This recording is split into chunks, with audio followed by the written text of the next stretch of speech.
how to install Microsoft 365 apps in your laptop. Hey everyone, welcome back to the channel. If you are new here, don't forget to hit the subscribe button and turn on the notification bell to not miss any updates. So let's dive right in. First things first, head over to your Microsoft 365 and then now on the left hand side you'll see apps. Go ahead and tap on it and then you can see all of the apps of your Microsoft 365.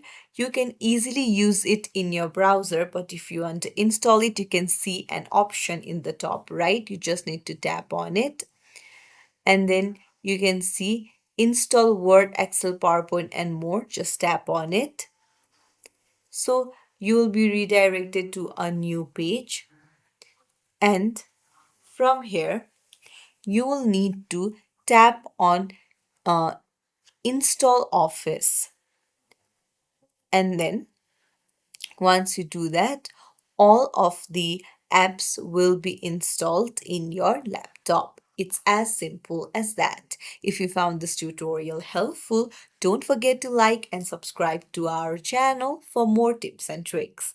Thank you for watching.